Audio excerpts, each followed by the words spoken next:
You could have done it yourself. Great, perfect. You have hired Rialta to do that for you. How has been your experience? And you have to be honest about it. I think we can walk away with the trophy of being your longest customers in the sense I think this was our 17th deal we looked at. Yeah. So our experience has been fantastic. There were ups and downs. We made quite a large number of offers. I think close to 15 offers we made. Yeah. And offer after offer, like some areas we targeted were very hot markets. So we would find out that, oh, we made an offer and we lost it. Yeah. And some states have got this concept of like one shot. So you make your best offer, either it gets accepted or it gets rejected. You don't get to negotiate. First and the last Unlike, offer. exactly, the best offer that they say. Unlike other states or other territories, like when we bought our house in Point Cook, a different experience. We negotiated the price. There was a lot of back and forth. Especially the market in the Victoria is not that hot. Correct. Yep. So our lesson from that was that we loved the experience. We had our ups and downs, but the team that we engaged, the Alta team, they didn't get disappointed by not hitting that success, and they worked with the parameters that we set. Understanding what configuration or what parameters we wanted, being first time investors. So in the sense, what condition property we want, what are our constraints, high set or normal house, pool, not what configurations, what areas, all the devil in the detail, as they say. But they understood, like within the, I think, first 2 or 3 deals, we had that alignment so that we didn't have to go back and forth on those kind of like basic stuff or cosmetic stuff. I think the data spoke for itself. I think that was key. Now, a lot of people, especially when they want to go interstate, how can they trust? Now, you guys have purchased the property interstate, and how did you go about your due diligence?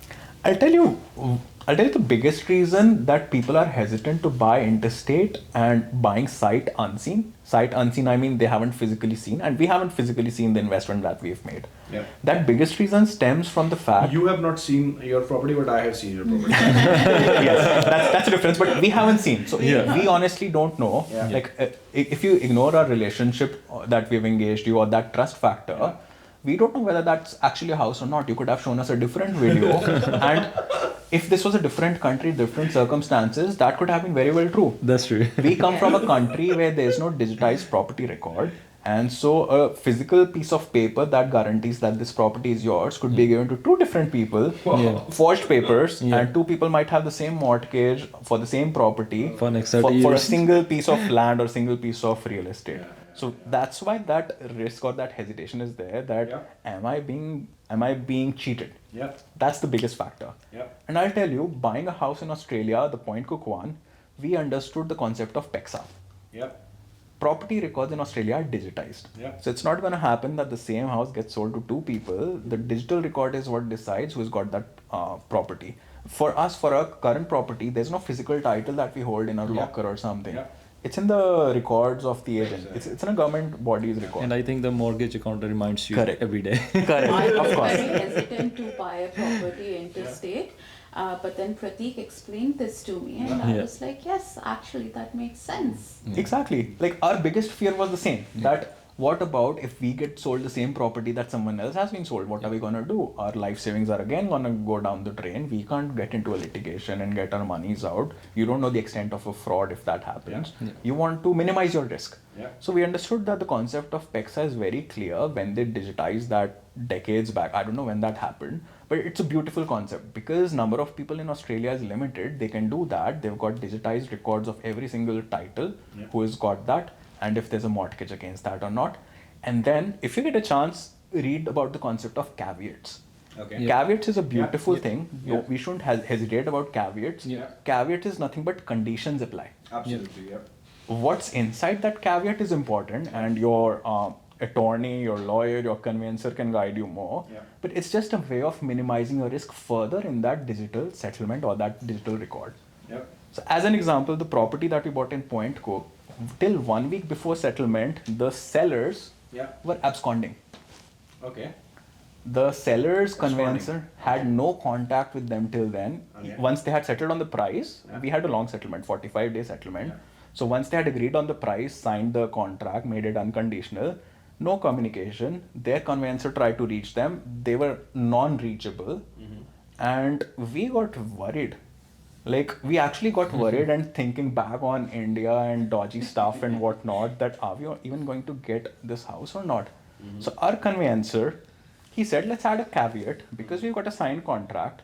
We've got the bank involved. They've also said that there'll be a loan. The previous ones also had a loan. So that was on the file in PEXA, that the sellers also have a loan.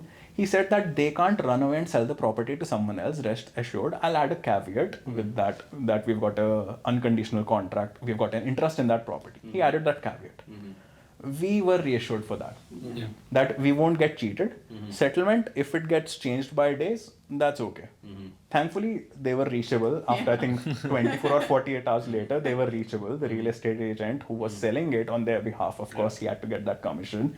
He put in a lot of effort, thanks to him. So he found them. They had other domestic issues, so I think that might have been the reason. So we found that the caveat was a good way, and then when they were found, they were happy to do the settlement as planned. Then we removed the caveat. There was a one-time cost of I think $150, which was the cost of that due diligence and minimizing that risk. So we knew caveats were not a bad thing.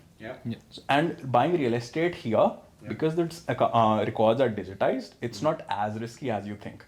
So we were confident that if you are to buy interstate as well, as long as we do our due diligence on other factors, as in we're not buying a dud investment, as long as we're not buying an investment that might have had termite damage in its structural components or roof or something, or other asbestos issues or other like the red flags or the major issues that we say, as long as those are covered, we were confident that we could buy something that's sight unseen. And let's minimize the risk.